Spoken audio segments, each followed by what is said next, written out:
After 9 years of the NDP Liberals, taxes up, costs up, crime's up. Time's up.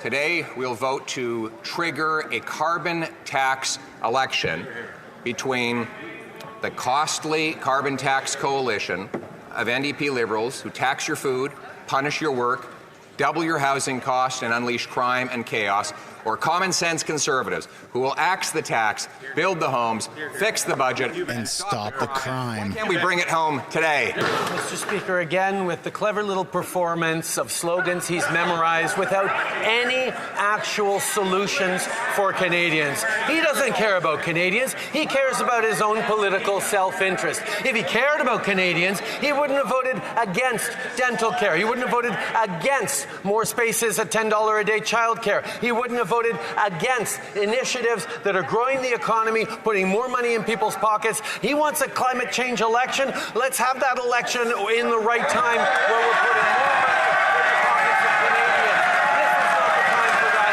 We're going to continue to deliver for Canadians. Well, he just said he wants a carbon tax election on his plan to quadruple the tax to 61 cents a litre. If so, will he call it today? Mr. Speaker, I believe this on today, we will see that this House does not have confidence in the leader of the Conservative Party.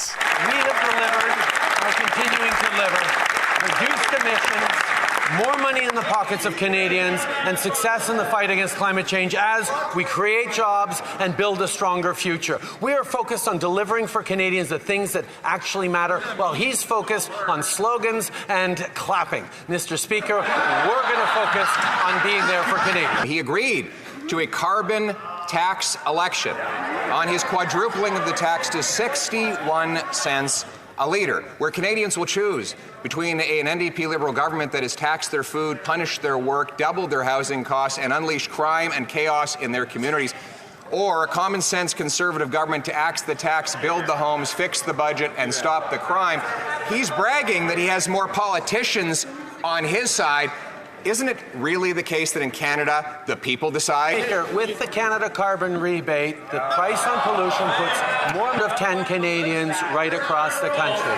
But we already know from his misunderstanding of carbon pricing that the Conservative leader doesn't understand math or economics. What's increasingly clear is he doesn't understand science as well. That's why I'd be happy to give him a briefing on the science of climate change. And good news on this one, it doesn't require a security clearance for it. The Bloc announced a good faith proposal that was reasonable about topics that have already obtained the support of all parties in this House. I would like to know from the Prime Minister if he can give us his word that he will quickly consider the Bloc's proposal to benefit seniors and farmers. The Right Honourable Prime Minister.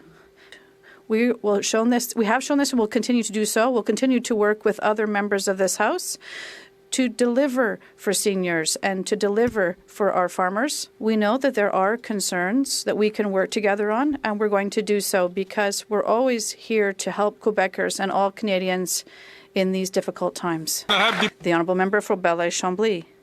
Well, here we go. This is a good opportunity. Seniors for whom he cut their purchasing power, and farmers, not only in Quebec and in Canada. We need to be more specific in terms of the intentions. Will the Prime Minister start a conversation with his sometime partner in the NDP so that we can have this project come to fruition in the timeline set out? The Right Honourable Prime Minister.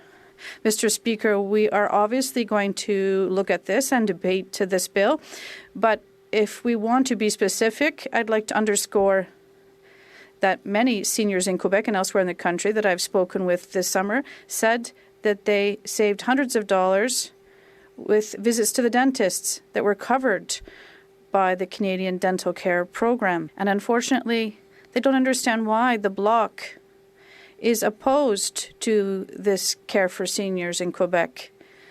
It saved them hundreds of dollars, and we'll always be here to save seniors money. The Honourable Member from Burnaby South. Privatizing healthcare means telling people Daniel Smith is privatizing healthcare in Alberta right now, and this Prime Minister is doing nothing about it. Doug Ford is privatizing healthcare in Ontario, and the Prime Minister praises him. Why is this weak Prime Minister letting Conservatives tear down our healthcare system? I see that the Prime Minister is rising on his feet. The Right Honourable Prime Minister. Speaker, on this side of the House, we have always defended universal health care, and we will continue to do. But the member opposite has a point. In those provinces, the NDP was unable to stop Conservatives from getting elected and weakening universal health care in all those places. That is why we are going to continue to stand up for universal health care, to stand up for progressive values, and indeed, to stand up to Conservatives. Les conservateurs. Conservatives want to cut healthcare services. It's clear. When the Conservative leader and Stephen Harper were in power, they cut roughly $43 billion in healthcare. The member knows full well that we're always here to defend our public healthcare system. We are here to invest so that Canadians can have greater access to family doctors. We're here to ensure that there are more mental health services. We're here to require greater accountability and transparency from provinces in terms of the record money we're sending them. And we'll always be standing up to the Conservative provinces that want to cut our healthcare services.